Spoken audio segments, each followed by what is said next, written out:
Meu nome é Clara, e há 5 semanas fui escoltada por um segurança até fora da empresa que eu mesma fundei. Ele cheirava a desodorante vencido e amendoim doce. Saí de cabeça erguida, mas por dentro era só silêncio. Mas a verdade não começa aí. Tudo começou há 9 anos, numa kitnet abafada em Osasco. Era uma madrugada abafada de janeiro. Eu estava com enxaqueca, programando sozinha um sistema que ajudava empresas a entenderem melhor seus clientes. Enquanto isso, no micro-ondas barulhento, um restinho de yakisoba esquentava. Do nada, ele estourou curto-circuito, fumaça. E sem querer, ali, entre o susto e a tensão, nascia o primeiro teste do que mudaria minha vida. Naquela época, não existia empresa, só eu, um notebook que fazia barulhos estranhos e um quadro branco meio quebrado que eu comprei num brechó por R$ 30. A parede descascava, os vizinhos brigavam por causa de um ventilador que ninguém queria dividir. E eu me sentia feliz só por conseguir comprar papel higiênico de folha dupla. Mas o sistema funcionou. Funcionou de verdade, e quando percebi, senti uma alegria tão grande que parecia que eu estava enganando a gravidade. Em 1 ano e meio, meu apartamento virou um amontoado de gente trabalhando dia e noite. Não tinha espaço para andar. O cheiro de café e miojo era constante. E mesmo assim, a energia ali era mágica. A gente acreditava... Foi nessa bagunça que uma empresa média, dessas com sede chique, na Faria Lima, apareceu. Falaram bonito, prometeram apoio, crescimento, expansão. Diziam que queriam só ajudar a escalar meu projeto. Eu, cheia de esperança, aceitei. E vendi a empresa por R$ 1. Não, você não entendeu errado, R$ 1.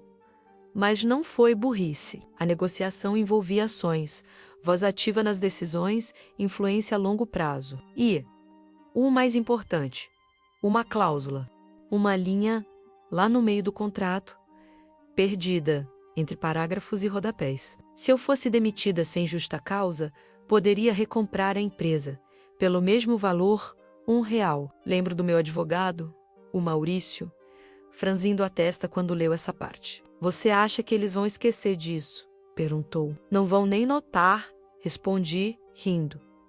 E ele tinha razão. Ninguém viu, nem o novo diretor financeiro, Henrique, que parecia saído de uma propaganda de banco. Nem a vice de posicionamento estratégico, Vanessa, que achava que a palavra dados era muito masculina para colocar na nossa apresentação e muito menos o conselho. Esses só liam os lucros projetados. Eu continuei na empresa, oficialmente como diretora de estratégia. Na prática, era a única que ainda se importava de verdade. No começo, me deixaram tocar os projetos. Henrique ficava nos relatórios. Vanessa postava frases motivacionais no LinkedIn e bebia demais nos brunches de networking. Mas as coisas começaram a mudar, devagar. As reuniões de inovação viraram encontros de alinhamento de marca, sem nenhum engenheiro por perto. Pintaram o setor de desenvolvimento com tons pastéis calmantes, que só davam dor de cabeça. Ao invés de ouvir os clientes, passamos a passar os feedbacks por um robô que deixava tudo mais positivo. Henrique começou a me interromper nas reuniões com expressões vazias, como sinergia de mercado e recalibração ágil. Vanessa, cada vez mais, me apresentava como a alma fundadora. Um jeito bonito de dizer que eu não mandava mais em nada. Fiquei quieta, observando, tomando nota. Até que, numa noite qualquer, com um copo de vinho barato e o peito apertado, tirei o contrato do fundo da gaveta. Lá estava, seção 14, item seu código válido. Legal. Assinado, se eu fosse demitida sem justa causa, teria o direito de recomprar a empresa. Por R$ 1, liguei para o Maurício no dia seguinte. Ele atendeu sem dizer muita coisa. Começa a preparar, falei. Ele só respondeu. Já imaginava. Dias depois, Vanessa mandou tirar o meu velho quadro branco. Aquele quadro era como um diário de batalha. Tinha marca de canetão, rabiscos de madrugada e até desenhos engraçados que a equipe fazia para aliviar o estresse. Ela disse: "Estamos elevando o visual do ambiente. Esse quadro carrega trauma de fundadora." Trauma de fundadora. Aquilo doeu. Semana seguinte, a reunião semanal de produto foi rebatizada de encontro de alinhamento de marca. Sem engenheiros, só marqueteiros tentando fazer com que nosso sistema de dados passasse mais confiança emocional e menos pressão métrica. Tudo para deixar a aparência mais leve. Henrique concordava com tudo, com aquele sorriso de comercial de pasta de dente. Foi aí que eu percebi.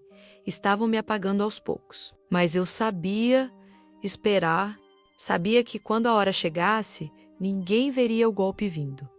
As semanas foram passando e o clima dentro da empresa mudou. A alegria que um dia ocupou aquele lugar deu lugar a silêncios desconfortáveis e frases prontas. Era como se estivessem tentando transformar uma história viva em uma vitrine fria. E eu era só mais um item fora de moda. Os engenheiros, que antes ocupavam a sala até tarde da noite com suas risadas, sumiram. A sala antes, cheia de post-its coloridos e cheiro de café, ficou parecendo um consultório. Até a verba de pesquisa foi cortada, 70%. Isso mesmo, o dinheiro que ia para a inovação foi todo direcionado para uma nova campanha de marketing. O mascote, uma bola de praia sorridente chamada Confiança. Confiança, num sistema de dados. Eu quase joguei o teclado pela janela. As demissões começaram, mas com nome bonito. Reestruturação estratégica. Pessoas incríveis que tinham construído tudo comigo começaram a ser afastadas. Os que ficavam tinham medo de falar. Era só sorrisos falsos e obrigado por sua paciência. A Aline, nossa melhor analista de dados, me encontrou no estacionamento. Estava nervosa, olhando para os lados, como se as paredes tivessem ouvidos. "Tô recebendo propostas, Clara. Verdadeiras. Pagam o dobro. O que está acontecendo lá em cima?" Eu olhei para ela, cansada, e só disse: "Eu não sei, Aline. Mas estou de olho." E eu estava mesmo observando tudo com atenção. A cultura da empresa, que um dia foi baseada em confiança e esforço, agora parecia um teatro mal ensaiado. Lembro de quando o Henrique, em uma reunião, disse em voz alta: "A gente precisa parar de pensar como museu e começar a agir como foguete." E falou isso vestindo um macacão de quase R$ 1.000, cheio de estrelas bordadas. Nesse mesmo dia, quando cheguei em casa, fui direto pro armário. Peguei o contrato de novo. Li devagar, como se estivesse descobrindo um tesouro escondido. Lá estava a frase: "A executiva, se desligada sem justa causa, poderá exercer o direito de recompra pelo valor original dentro de 30 dias após o aviso." Não era sonho, era real. No dia seguinte, Maurício me mandou mensagem sem eu pedir. "Quer que eu continue monitorando os documentos deles?" Respondi com joinha. Já sabia que o momento estava chegando. Dobrei o contrato e coloquei no bolso da minha bolsa. Não era ainda a hora, mas era questão de tempo. O primeiro grande baque foi a saída do Juliano. Ele estava comigo desde a época da kitnet. Um dos primeiros a acreditar. Sempre ficava até tarde, comendo coxinha e rabiscando ideias no quadro branco. Foi chamado numa sala e saiu com os olhos vermelhos. Nem deixaram eu pegar minhas coisas, menos me disse. Fui escoltado por segurança, como se tivesse feito algo errado. 2 dias depois, a equipe de marketing absorveu o time de produto. Vanessa organizou uma festa de integração com cupcakes coloridos e um mural escrito "Confie na mudança." Confie. Naquele mesmo dia, 3 engenheiros saíram. Nem deram tchau. Só juntaram seus fones de ouvido, desligaram os computadores e foram embora, como cowboys saindo em silêncio. Tentei intervir, falei que a gente precisava pausar as mudanças até os números dos clientes estabilizarem. Henrique, com aquele sorriso artificial, respondeu: "Você está emocionalmente envolvida. Isso atrapalha a clareza estratégica." E Vanessa completou: "Aqui não é museu, é foguete, lembra?" E assim fui sendo apagada. Silenciosamente, as decisões passaram a acontecer sem mim. As reuniões mudavam de horário e eu nem era avisada. Os canais da equipe no sistema de mensagens começaram a desaparecer da minha tela. E os relatórios sumiam, as ideias que eu aprovava desapareciam como se nunca tivessem existido. Mas mesmo assim, eu continuava indo, calma, presente, anotando tudo, porque eu sabia a queda viria. E quando viesse, eu estaria pronta. Foi então que o Samuel, aquele mesmo estagiário que derrubou o chá no nosso primeiro servidor, bateu na minha sala. Agora ele era líder da equipe de mobile, o último dos antigos. Eles têm uma lista, menos disse ele, em voz baixa, demissões, e seu nome está nela. Eu levantei os olhos, surpresa. Quem te contou isso? Não importa, só sei que querem você fora antes da próxima apresentação para os investidores. Querem mostrar que a empresa anda sozinha, sem fundadora. Agradeci. Ele assentiu e foi embora, com o peso de quem entrega um adeus.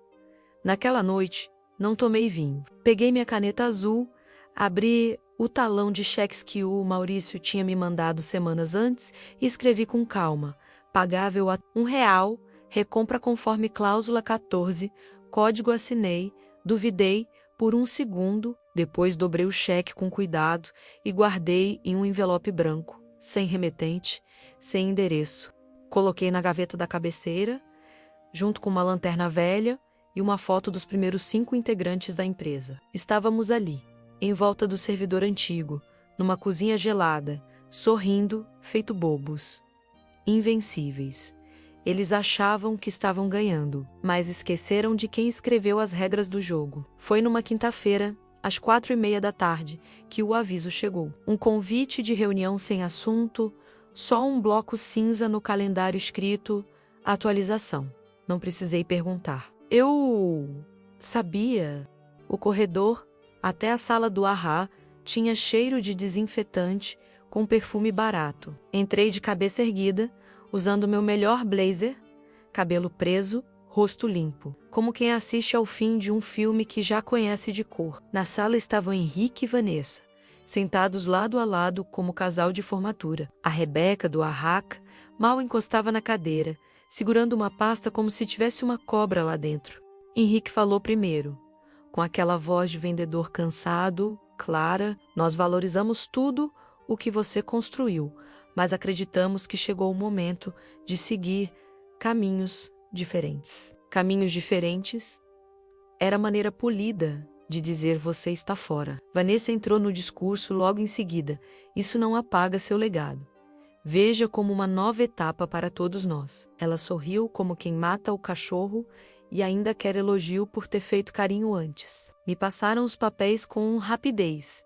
A proposta de rescisão era vergonhosa. Uma cláusula de sigilo fraca. Uma sugestão de texto para eu publicar nas redes se quisesse contar a transição e, pasme, com hashtags prontas. Revirei as folhas como quem checa a lista de compras. Rebeca pigarreou. Vamos precisar do seu crachá e do notebook antes de você sair. Nem me deixaram voltar à sala. Um segurança me esperava do lado de fora.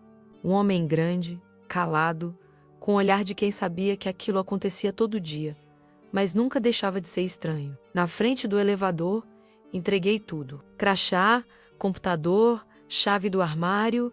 O elevador fechou e, através do vidro, vi Vanessa rindo de algo que Henrique sussurrava. Não gritei, não chorei, não bati porta. Cheguei em casa, preparei um chá, abri a gaveta. Envelope, cheque, cláusula. Na manhã seguinte, Maurício pegou tudo e colocou num envelope maior, junto com uma carta simples. Venho, por meio deste, exercer meu direito, conforme cláusula 14, código cheque anexo. Nada mais. Ele selou o envelope, colocou o endereço e jogou na caixa de saída. Quando Henrique e Vanessa tomaram o primeiro café da manhã de exaltação pela nova fase, o pacote já estava a caminho, e eu respirava tranquila, mãos firmes, alma em paz. Na segunda-feira, a correspondência chegou. Imagino Henrique, lendo a primeira linha e rindo. achando que era blefe. Vanessa talvez tenha feito aquele riso nervoso de quem disfarça pânico com deboche. Esperaram um dia para mandar para a área jurídica.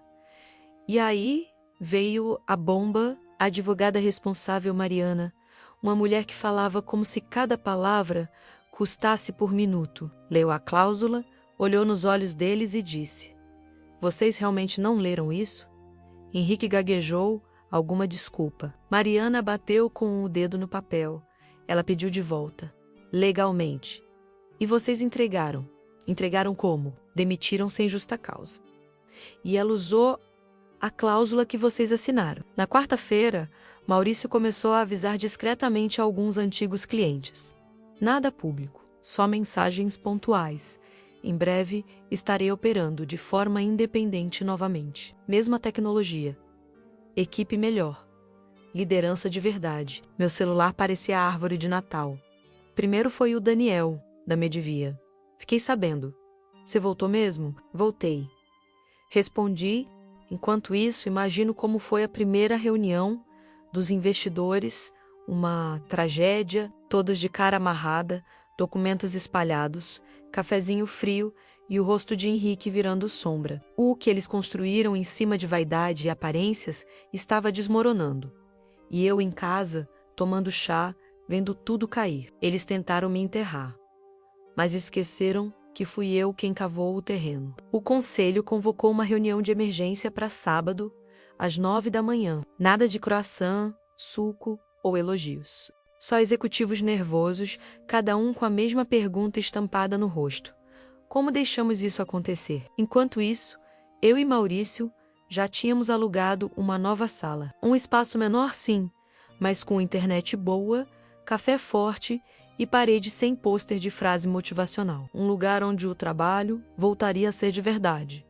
Na segunda-feira seguinte, passei em frente ao prédio antigo. Entrei de jeans e moletom, só para deixar a recepcionista nova confusa. Duvido que soubesse quem eu era. Mas não importava. Recebi vários currículos nos dias seguintes com o assunto, pronta para consertar as coisas. Até a Beth, do financeiro, que já tinha me mandado um relatório sarcástico chamado Sonhos da Fundadora versus Realidade Orçamentária. Escreveu: "Nunca gostei do Henrique.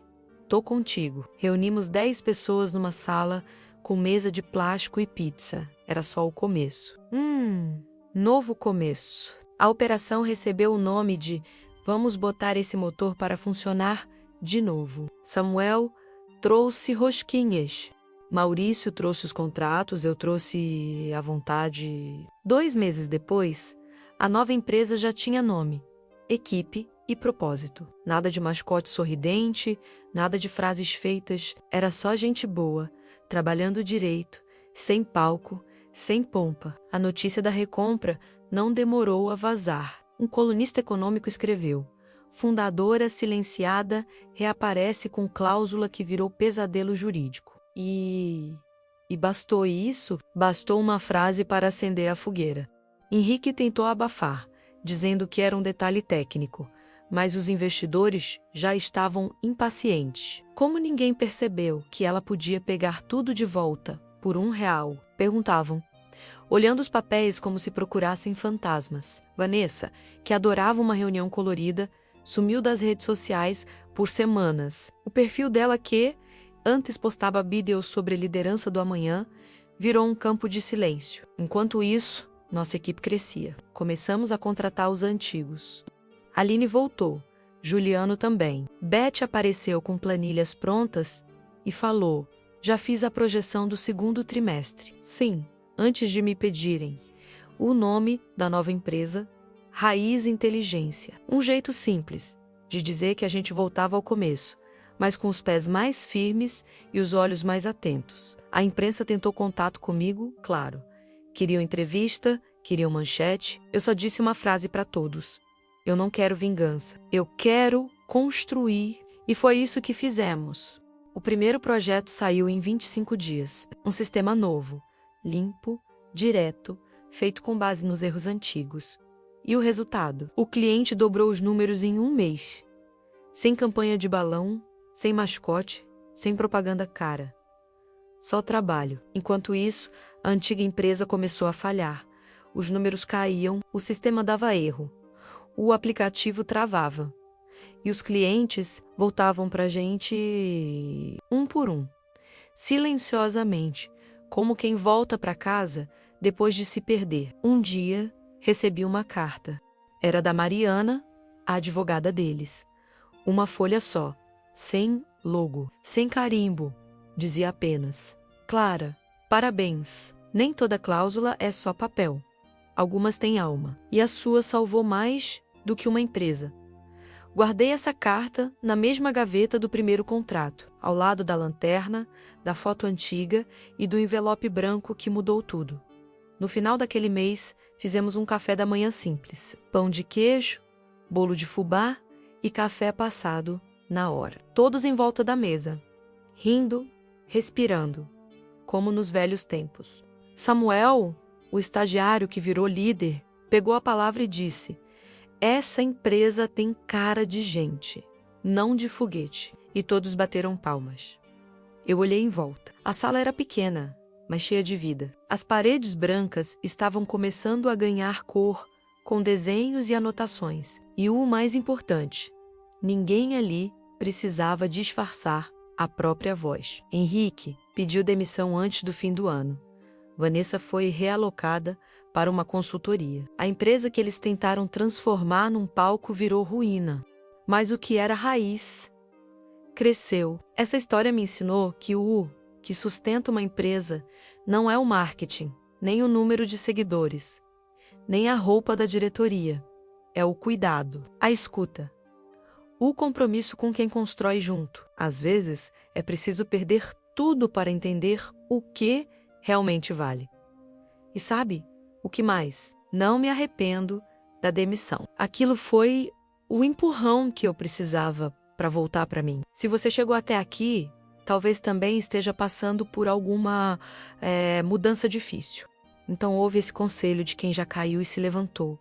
Quando tirarem tudo de você, lembre-se do que ninguém pode levar, sua história. E se puder, escreva as regras do seu próprio jogo, porque um dia isso pode salvar não só o seu trabalho, mas também sua alma. E se essa história tocou você, comenta aqui embaixo o que achou. Compartilha com alguém que precisa de coragem para recomeçar. E claro, segue o canal para não perder as próximas histórias que vão falar direto com o seu coração.